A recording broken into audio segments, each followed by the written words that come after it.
जो अपने स्वार्थ में अंधे होते हुए रिश्ते नातों का सम्मान नहीं करते।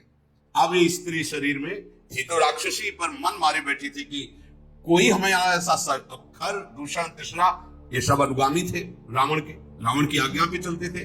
तो सोचा कि अगर इनसे भी जरा बोलेंगे तो ये हमें मार डालेंगे। रावण का विरोध कोई कर दे ऐसा है ही नहीं। त्रिभुवन में कोई नहीं था कि उसके खिलाफ कोई बोल सके। अंदर ही अंदर सोचे कभी तो अवसर मिलेगा, जीवन व्यतीत करूंगी, लेकिन जिस दिन अवसर मिलेगा इसका नाश करवाऊंगी। राम बाबू भगवान को देखकर उसको तो सुना था कि इन्होंने शुभा हो आदि का मारीच को एक बाण मारा था तो बिना फड़ का 400 कोस दूर गिरा था, 100 योजन दूर गिरा था। ताड़का का वध किया, विराट का वध किया। उसको पता था, समझ गई कि कोई साधारण बलि ताड़का को नहीं मार सकता था, सुबाहु को नहीं मार सकता था, विराट को नहीं मार सकता था। इसका मतलब है महाबली है। एक बार इनसे मिलके देखते। तो प्रभु से कह रही तुम सम पुरुष, क्योंकि आपने भी निश्चय किया है निश्चरहीन मैं करूं भुज उठाए प्रणकीन। मेरा भी आंतरिक निश्चय है कि इसको बर्बाद करके छोड़ूंगी, जिसने हमारे स्वभाव को उजाड़ा है, पर बोल नहीं सकते। सुंदर रूप धारण किया और भगवान के सामने गई और मुस्कुरा कर बोली तुम सम पुरुष नमो सम नारी, यह संजोग विधि रचा विचारी। आपके जैसा पुरुष नहीं, मेरी जैसी नारी नहीं, बड़ा सुंदर संजोग है, स्वीकार कर लो महाराज। मम अनुरूप पुरुष जग माही, देखूं खोजी लोक तिहु नाही। ताते अब लगी रही हूं कुमारी, मनुमाना कछो तुम्हें निहारी। मेरे लायक तो आप ही हो, तीनों लोक में कोई नहीं है मेरी जोड़ का, रावण का विनाश का संकल्प कर सके। आपने भी किया है और मैंने भी किया है। बड़ी गूढ़ भाषा है। वैसे अब तक मैं कुमारी हूं, किसी का वरण नहीं किया, आप हमें स्वीकार कर लीजिए। तुमको देखकर मन मान गया है। भगवान सीता जी की तरफ देख के मुस्कुरा दिए। सीत ही चित ही कही प्रभु बाता, जैसे तुम कुमारी हो ना, आहै कुमार मोर लघु भ्राता। हमारे पास तो सीता जी है, ये कुमार हमारे लघु भ्राता लखन लाल, इनके पास जाओ, इनसे बात करो। ओ गई लक्ष्मण रिपु भगनी जानी, प्रभु बिलो की बोले मृदुबानी। सुंदरी सुन मैं इनकर दासा, पराधीन नहीं तोर सुपासा। प्रभु समर्थ कौशलपुर राजा, जो कछु करही इन्हीं सब छाजा। सुंदरी मैं तो प्रभु का दास हूं, पराधीन हूं, मेरे द्वारा तुम्हें कभी सुख नहीं मिल सकता। ये कौशल नरेश भगवान श्री राम है, इनको सब कुछ भगता है। आप इन्हीं की चरण शरण में जाएं, क्योंकि सिद्धांत है सेवक सुख चाह मान भिखारी। व्यसनी धन शुभ गति व्यभिचारी, लोभी जसु चाह चार गुमानी। नव दुहि दूध चहत ये प्राणी। सेवक होकर के अपने सुख की चाह करे, भिक्षुक धर्म स्वीकार करके सम्मान की चाह करे, जुआ शराब व्यभिचार करने वाला धन और शुभ गति चाहे, कभी नहीं प्राप्त हो सकता। लोभी पुरुष अपना यश चाहे, अभिमानी पुरुष अर्थ धर्म काम मोक्ष चाहे, ये सब प्राणी आकाश को दूह कर दूध लेना चाहते हैं, अर्थात असंभव को संभव करना चाहते हैं। वो प्रभु के पास गए, प्रभु ने फिर लक्ष्मण जी के पास भेजा, लक्ष्मण जी ने फिर प्रभु के पास भेजा, प्रभु ने फिर लक्ष्मण जी के पास भेजा। लक्ष्मण जी ने कहा कि तुमको वही भरेगा जिसके एक इतनी भी लज्जा नहीं होगी। लक्ष्मण जी ने कहा लक्ष्मण कहा कोई सो बरई, जो तृण तोरी लाज परिहरई। जिसने तृण तोड़ कर लाज का त्याग कर दिया, तेरी जैसे को वही वरण करेगा। अब तो सुंदर रूप त्याग कर आ गई शूर्पणखा के रूप में, भयानक रूप। तब खिसियानी राम पही गई, रूप भयंकर प्रगटत भई। सीत ही सभय देखी रघुराई, कहा अनुज सन शयन बुझा। उड़ रहा है कोई, बड़ी अपनी बलवीरता की डींगे हाँक रहा है। अरे कोई कहता जीते जी दोनों भाइयों को पकड़ लो, पकड़ के मार डालो, उसकी स्त्री को छीन लो। ऐसे आवाजें गूंज रही। भगवान ने धूल देखी, लक्ष्मण से कहा राक्षसों की भयानक सेना आ रही, तुम सिया जी को ले जाओ और कंदरा में गुफा में छुप करके रहो, सावधान रहना, बड़े मायावी राक्षस है ये। लक्ष्मण जी धनुष पर प्रत्यंचा चढ़ाकर बाण लिए हुए सीता जी को आगे करके गुफा जाओ, अपने स्वामी से कह दो रण में मित्रता और कपट और चतुराई की बातें नहीं करते, युद्ध करना चाहिए। अगर तुम्हारे में सामर्थ्य नहीं तो भाग जाओ यहां से, अगर सामर्थ्य है तो युद्ध करो, ये सलाहें मत भेजो। ये जो ही बात कही तो जल गया खरदूषण, हमने तो इस पर दया की, ऐसा कटु भाषण करता है, तुरंत इसको मार डालो।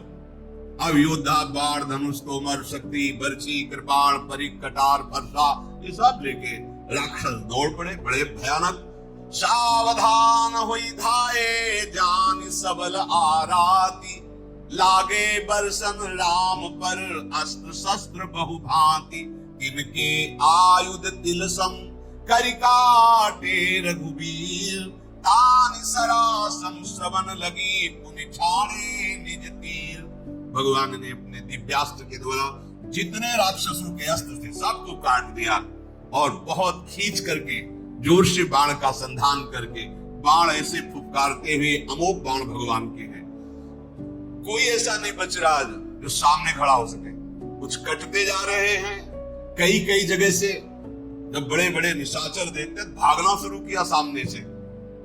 जब भाग रहे तो खरदूषण लौट करके आवाज दिया, अगर कोई आप पीठ दिखाकर भागा तो मैं उसे मारूंगा। युद्ध में अकेले हैं और इनसे सब पीठ दिखा, आज तक न जाने कितने वीरों को मार के खा गए, मुनियों को खा गए, ये भी मुनि वेश में, इनको तुम पीठ दिखा रहे हो। कुपित जान करके कि हमारा जब स्वामी कुपित फिर लौटे आए, प्रभु कितनी शीघ्र बाण चढ़ाते हैं, संधान करते, किसी को पता भी नहीं चलता, किसी की छाती, किसी का सिर, किसी का भुजा, किसी का हाथ पैर कट कट करके गिरने लगे। पहाड़ के समान राक्षस, तो वहां रक्त की धारा बह रही है, हाहाकार मच गया।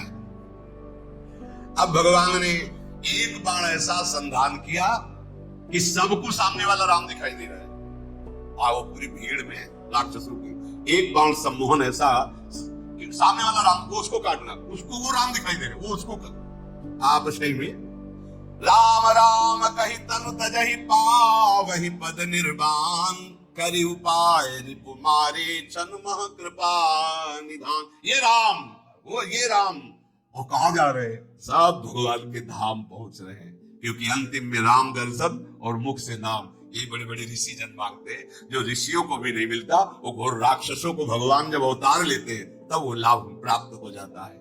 हर्षित बरसई सुमन सुर बाजहि गगन निशान, स्तुति करी करी सब चले शोभित विविध विमान। देवता कर पुष्पों की वर्षा करते हैं। रघुनाथ जी ने इन पर विजय प्राप्त की। लक्ष्मण जी सीता जी को लेके आए, प्रसन्नता हुई।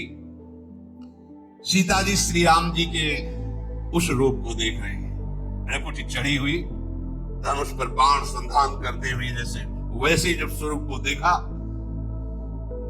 नेत्र अघा नहीं रहे से अपने प्रीतम के रूप को देखकर। भगवान पंचवटी में विराजमान है, मुनिजन आकर बैठते, भगवत चर्चा होती है। आगे आगे तो चली थी सूर्पनखा, जब भगवान के सामने आई तो सबसे पीछे पहुंच गई थी।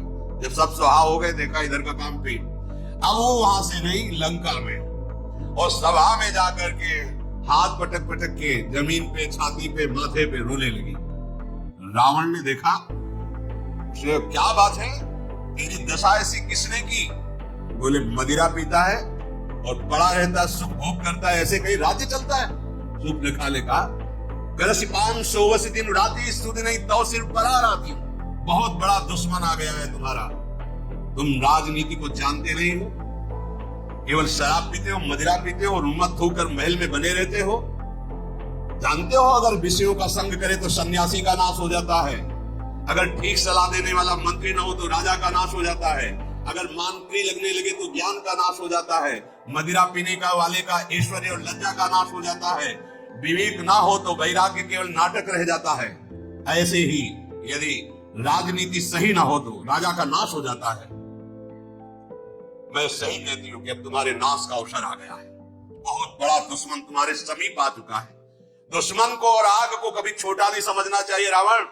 तू अपने अभिमान में है और सभा में तेरे जैसे भाई के होते हुए मेरी नाक कान काट ली गई। ऐसे चिल्ला चिल्ला के तेरे जीते जी मेरी ऐसी दशा।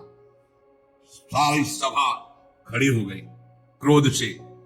शूर्पणखा बाह लंबी कर करके रावण से, ठीक है, जोश में चला, अब तेरा विनाश होगा। क्योंकि ये बात तब नहीं कहती जब सुहाग उजाड़ दिया था कि तेरे होते हुए तेरे हाथों से सुहाग नहीं। अब आदमी अपनी बात बता करके वो रोने लगी। तू ये तो बता कौन शत्रु है त्रिभुवन में, कौन ऐसा जो रावण से भयभीत ना होता हो? कहा है अयोध्यापति महाराज दशरथ के लाडले कुमार श्री राम, लक्ष्मण और बहुत सुंदर उनके साथ स्त्री है, वो आए हुए हैं, जिनकी भुजाओं का बल पाकर आए दशमुख रावण। अब कोई भी मुनि तेरे से भय नहीं खाता। देखने में बालक है पर काल के भी वो महाकाल हैं। परम धीर, श्रेष्ठ धनुर्धर, महान गुणों से युक्त, महान बल, अतुलित बल प्रताप, ध्रुव भ्राता, खल बदरत सुन मुनि सुख दाता, शोभा धाम राम अस नामा, तिनके संग नारी एक श्यामा। दोनों भाई महान बलशाली, परम सुंदर, शोभा के धाम, नाकाल कटे फिर भी तेरी परम सुंदर है वो, दुष्टों का वध करने में समर्थ है, शांत भक्त, देवता मुनि इनको सुख देने वाले हैं, उनका नाम है राम। उनके साथ बहुत सुंदर नवयुवती है। विधाता ने ऐसी स्त्री तो त्रिभुवन में बनाई ही नहीं है जैसी स्त्री है। 100 करोड़ कामदेव भी न्यौछावर है ऐसा सुंदर स्वरूप राम जी का, तो 100 करोड़ रति भी न्यौछावर है ऐसा सुंदर स्वरूप उस युवती का। उन्हीं के छोटे भाई, गोरे भाई लखन जी ने मेरी ये दुर्दशा की है। और जब मैं ये बात खरदूषण से कही तो पूरी सेना सहित वहां गए। खरदूषण, तिसरा, इन सबको काट के फेंक दिया, कोई नहीं बचा। शूर्पणखा की बात सुनकर रावण के माथे पे पसीना आ गया। उसने कहा कि सुर नर असुर नाग खगमाही, मोरे अनुचर कहा को नाही, खरदूषण मोइसम बलवंता, मार सके को बिनु भगवंता। ऐसा कैसे हो सकता है? खरदूषण तिसरा को कोई मार सके, ये तो केवल भगवान ही मार सकते हैं, दूसरा कोई मार ही नहीं सकता। सुर रंजन भंजन मही भारा, जो भगवंत देश के साथ